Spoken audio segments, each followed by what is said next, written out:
In this question, they are saying a train travel with a speed. So here we have a train और ये कितने speed से travel कर रहा है? ये कुछ ट्रैवल कर रहा है 60 किलोमीटर पर आवर की स्पीड से from station A to station B. Fine. And then B से वापस कम बैक करता है, वापस आता है with the speed of what 80 kilometre per hour की स्पीड से. तो जाते हुए उसकी स्पीड कितनी थी? 60 थी. आते हुए उसकी स्पीड कितनी है? 80 है. एक चीज़ मेक श्योर करना कि जितना डिस्टेंस वो जाते हुए कवर कर रहा है उतना ही डिस्टेंस वो आते हुए कवर कर रहा है. फाइन.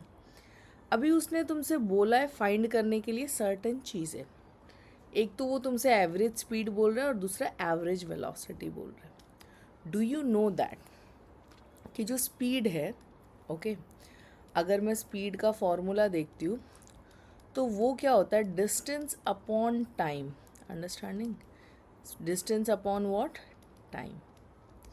क्या इसने कुछ दिया है तुमको ऐसा? नो ना, nothing is given to you. Fine.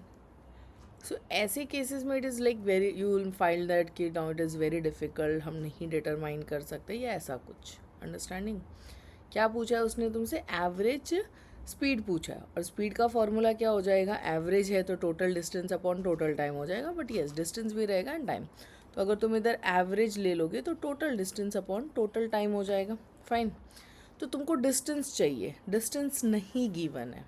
तो हम डिस्टेंस को अज्यूम करेंगे कि भाई यहाँ से okay from this point two this point जो डिस्टेंस है उसको हम लोग क्या ले लेंगे? डी ले लेंगे. अंडरस्टैंडिंग? तो ये तो प्रॉब्लम सॉर्ट हो गई, हमने डिस्टेंस जो है वो ले लिया. तो डिस्टेंस तो ठीक है भाई, वो तो मिल गया. But what about time? Understanding? Time का क्या होगा? So look, what with respect to time, अगर मैं टाइम का देखती हूँ तो ये मतलब speed is equals to distance upon time होता है. एंड दूसरा जो फॉर्मूला, अगर मैं सेम चीज़ को टाइम के रिस्पेक्ट से रीअरेंज करती हूँ तो टाइम जो है वो डिस्टेंस अपॉन क्या हो जाएगा? स्पीड हो जाएगा. समझ रहे हो बात को? तो तुम दोनों ही जर्नी का टाइम पीरियड निकाल सकते हो. पहले मैं टाइम पीरियड लेती हूँ फर्स्ट वाले जर्नी का, यानी कि जब वो जा रहा था. तो जब वो जा रहा था उसके टाइम पीरियड को मैंने ले लिया T1. क्या लगेगा डिस्टेंस? हमने डिस्टेंस को कितना अज्यूम किया है? D. एंड वेलोसिटी उसकी कितनी है? 60 है. हमने किलोमीटर पर आवर को में ही रखा है as of now, no changes. Fine. So यहाँ पे हमने इसको कितना ले लिया? 60 ले लिया. क्लियर है? यस. सेम चीज़ तुम लोग करोगे सेकेंड वाले के साथ भी.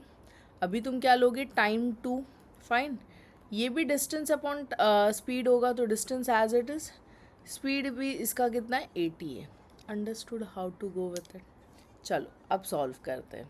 सो विदाउट दिस थिंग तुम इसको सॉल्व नहीं कर पाओगे. अंडरस्टैंडिंग? तो ये क्लैरिटी तुमको होना चाहिए. और ये distance division and time division based how to solve this. तो average speed and average velocity पूछा है. सो एवरेज स्पीड क्या होता है? Total distance upon total time. Fine. Average speed मेरा क्या होगा? It will be total distance upon, I don't have space so I'm not completing the entire word, I hope you know it's total distance only, upon that total time. Fine. चलो, total distance कितना हुआ? It is D plus D. Right? Do not gate confused, क्योंकि total distance में पहले वो गया A to B तो D, फिर वो वापस आया. अंडरस्टैंडिंग? तो वो भी तो ऐड होगा. अंडरस्टूड? सो D प्लस D होगा. What is total time? Total time हमारा T1 प्लस T2 दोनों का मतलब टोटल होगा. अंडरस्टैंडिंग? तो टोटल डिस्टेंस तो भाई बन गया 2D.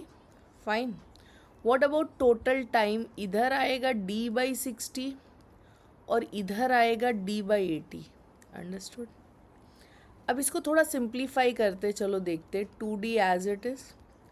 Can we say that ये D कॉमन ले सकते? नीचे डिनोमिनेटर की बात कर रही हूँ. फिर क्या बचा? 1/80 बचा. सॉरी 1/60 पहले है. सो यहाँ पे आ गया हमारे पास 1/60 and then we have 1/80. Clear?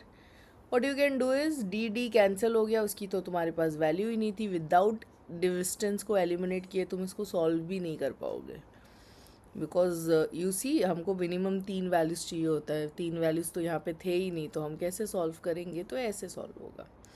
Now cross multiply करेंगे 80 प्लस 60 एंड डिनोमिनेटर में 80 into 60, fine, and that will go up.